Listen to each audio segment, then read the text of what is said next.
The lobby of the downtown bank hummed with impatience. A line of customers shifted restlessly as the manager, a man in his 40s with a slick suit and sharper smirk, strutted past the tellers. When he spotted Mr. Langston, an elderly black man in a worn brown coat, his hands steady but weathered, he paused.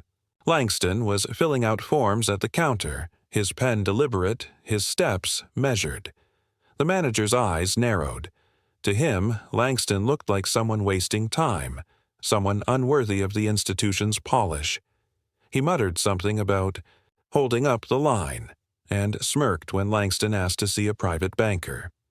People chuckled nervously, sensing the imbalance of power. What no one knew, not the manager nor the crowd, was that Langston had walked into this bank with a decision already made.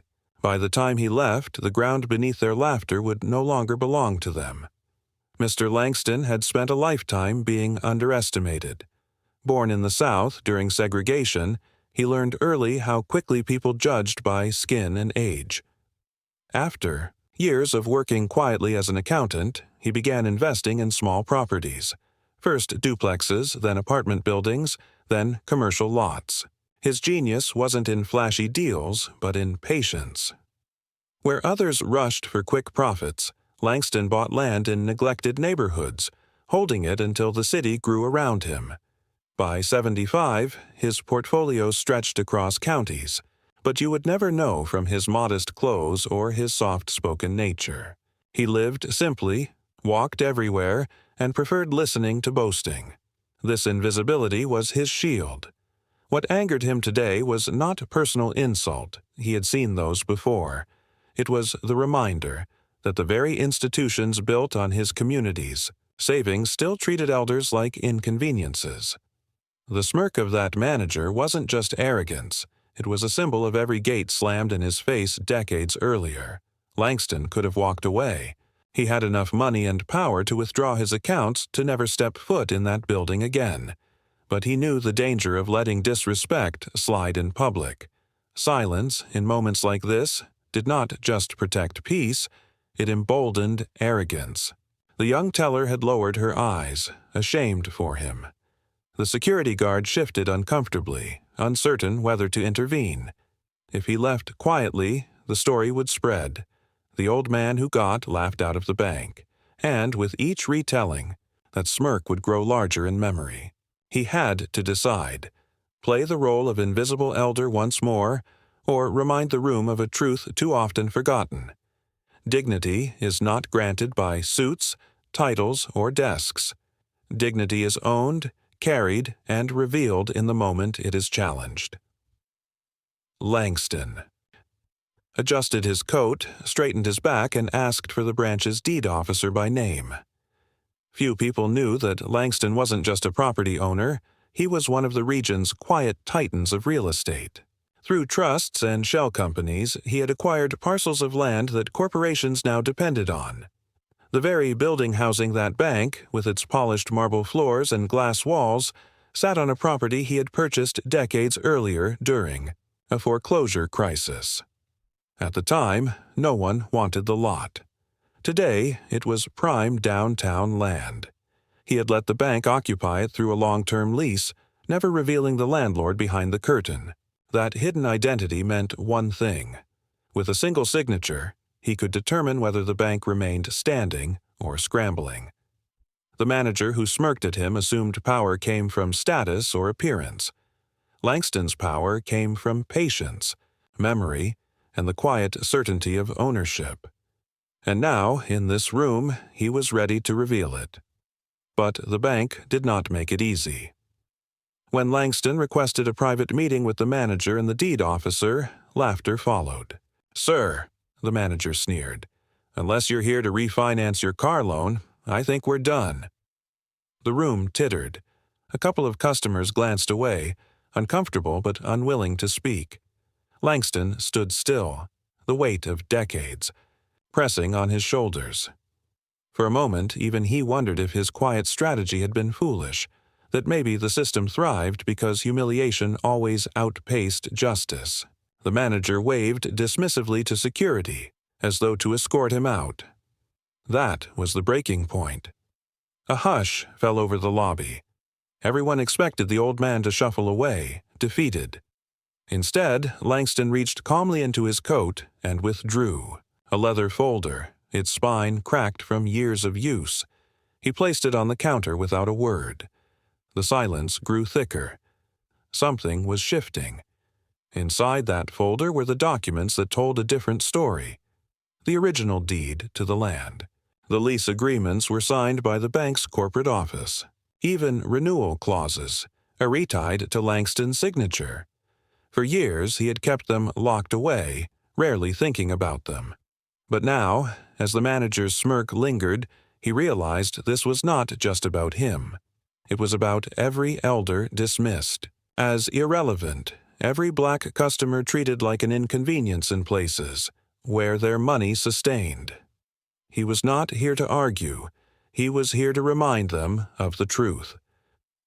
The turning point came when the bank's deed officer summoned reluctantly, "Read the documents." Her face paled. She knew what they meant. Without this man's approval, the bank's downtown branch did not stand. And Langston knew in that instant that patience had finally brought him to the exact moment it was meant for.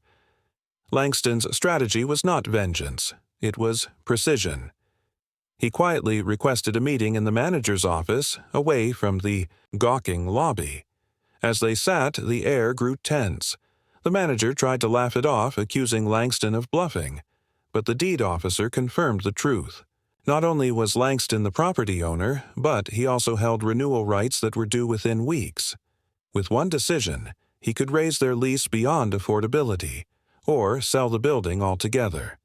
He didn't gloat, didn't raise his voice. He simply explained the facts with the calm cadence of a man who had prepared for decades. Each word stripped the smirk from the manager's face. The power shift was complete yet invisible to the public outside the glass walls. Langston's climb was silent, deliberate. He did not need applause. He needed the system to know that. The game had changed. The final reversal came when the manager, now pale and sweating, returned to the lobby with Langston by his side. The same customers who had watched him mock the elder now saw him stumble, deferential, his voice stripped of arrogance. "Ladies and gentlemen," he said awkwardly, "Mr. Langston will be assisting us with some upcoming changes." The crowd didn't yet know what had transpired, but they sensed a reversal. Langston remained quiet, but his presence alone told the story. The smirk was gone. The security guard, once ready to escort him out, now stood frozen. And though Langston spoke little, the mayor's office would soon confirm the truth. The bank was under negotiation because its landlord had called in his rights. In one afternoon, the man they mocked for holding up the line had flipped the system on its head. In the weeks that followed, the bank changed leadership. The manager was quietly reassigned, his arrogance no longer shielded by position. Staff whispered about the day he had been humbled in front of everyone. Langston, however, did not seek revenge. He renegotiated the lease, ensuring fairer terms, not just for himself, but for the community. He created provisions that supported small business loans, particularly for black entrepreneurs who had long been denied. The shed of documents in his folder had become a weapon not for destruction, but for transformation. Neighbors began to see him differently, not just as the quiet old man fixing bicycles, but as the hidden pillar who had protected their ground for decades. For Langston, the victory was not about humiliation. It was about justice rippling outward, correcting a system that had forgotten its roots. Here's what that moment teaches us. Power does not always roar. Sometimes it waits, hidden in the steady hands of those who refuse to forget. A single action flipped the entire outcome. Not because Langston shouted louder, but because he carried truth longer. The manager's smirk may have begun the story, but it ended in silence, replaced by respect he had never imagined giving. Langston's legacy was not only ownership of buildings, it was ownership of dignity, passed on as a reminder that underestimation is the enemy of wisdom. And perhaps the next time someone sees an elder walk into a room, they will pause before laughing, because you never know whose signature holds the ground beneath your feet. If this story resonated with your values, like, comment, and subscribe, because these stories are not just entertainment. They are lessons in resilience, in justice, and in the quiet brilliance of those who came before us.